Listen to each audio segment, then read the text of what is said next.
الحمد لله والله ربنا موفق يعني في الماتشات الاخيره دي، ربنا يكرم ان شاء الله ونصعد ان شاء الله من دوري المجموعات ده باذن الله. ايه حكايتك مع بيتر تشيك؟ يعني خلاص دلوقتي بقت عاده ان انت تهدف فيه يعني. هو حد يقول انه بيهدف بيتر تشيك ده حاجه كويسه طبعا انك تهدف جول من احسن الجول في العالم، يعني لما يكون الافضل فالحمد لله. اهم حاجه ان احنا كسبنا امبارح وخدنا الثلاث نقط، ده المهم يعني. جوزيه مورينهو امبارح شكر فيك بعد الماتش، يعني المدير الفني لنادي تشيلسي، ده يعني جاب لك حاله سعاده، اصابك بايه؟ اكيد طبعا لما بتحس ان الناس بتشيد بيك وبادائك ده حاجه كويسه، حاجه نفتخر بيها يعني. اتمنى ان شاء الله ان انا دايما افضل على المستوى ده ودايما اقدم الافضل عشان ربنا يسهل ان شاء الله، يبقى عدد كبير من الناس من اللعيبه اللي موجوده في مصر ان شاء الله ربنا يكرمها وتطلع بره، ان غير الصوره الموجوده عن يعني مش عن العرب بصفه عامه يعني. ربنا يكرم ان شاء الله والواحد يبقى ليه دور، يعني اكيد الواحد ما يقدرش يعملها لوحده، بس الواحد يبقى ليه دور في ان هو يساهم في حاجه زي كده يعني ان شاء الله. يعني دلوقتي لعيبه على اعلى مستوى وكل حاجه تمام يعني. دلوقتي بواتنج نجم غانا جاي لك مع شالكه يعني الماتش الجاي ان شاء الله، ولازم تتعادلوا يعني، وكان هو منتصرين عليكم في ارضكم. رايك ايه او هتعمل ايه الماتش الجاي؟ والله ربنا يسهل، ان شاء الله نحاول نركز على قد ما نقدر، ده الاهم بالنسبه لنا عشان ناخد نقطه او 3 نقط عشان خاطر نصعد يعني. الموضوع دلوقتي ما بقاش موضوع بواتنج لا، الموضوع كله خلاص احنا بنلعب باسم فرقه هنا، وان شاء الله ربنا يكرمنا ونبقى موفقين باذن الله ونقدر ناخد 3 نقط او نقطه على الاقل ونصعد ان شاء الله.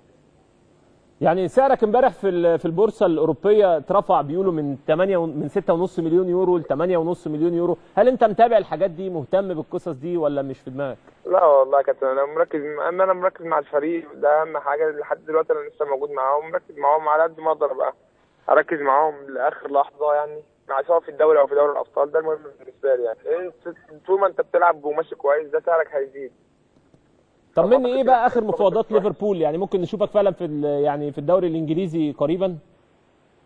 والله ما حدش يعرف والله يعني، ما حدش يعرف بكره في ايه، خلينا نشوف ربنا يسهل يا كابتن ان شاء الله. طب طمني على جوازك. جوازي لا شكلها كده هتأجل شويه.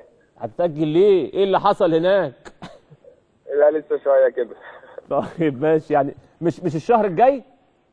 لا هتأجل خلاص. ممكن 6-7 شهور كده. دي شكلها هتتأجل كتير يا محمد. ها؟ لا لسه شويه، ممكن 6-7 شهور كده ولا حاجه. طب في ثبات على العروسه ولا برضه في احتمالات تتأجل؟ لا في ثبات. لا ده كلام كبير تاني ده. ربنا يكرمك. تقول ايه للكابتن شوقي غريب النهارده بعد اختياره مدير فني منتخب مصر؟ والله ابارك لكابتن شوقي، وطبعا كل الناس كلها عارفه كابتن شوقي وعارفه اخلاقه، واتمنى ان شاء الله ان المنتخب يبقى حلقه كويسه معاه باذن الله، ونقدر نعمل نتائج كويسه ان شاء الله باذن الله. طب عايزك تطمني النهارده اتغديت ايه؟ يعني ايه اللي انت النهارده، الناس ما تعرفش انك بتطبخ، فقول لي النهارده ايه اللي انت عامله يعني. لا لا يا كابتن، انت عارف ان انا مش طباخ جامد يعني ما انت على قد كده. يعني صينيه بطاطس مثلا بالفراخ، مش عارف ايه الحاجات الخفيفه دي، الحاجات اللي المصريين بتحبها دي. والفته، فاكر الفته ولا لا؟ لا فاكرها دي، بس دي مش انا اللي عاملها. محمد، بتمنى لك ان شاء الله باذن الله كل التوفيق ان شاء الله.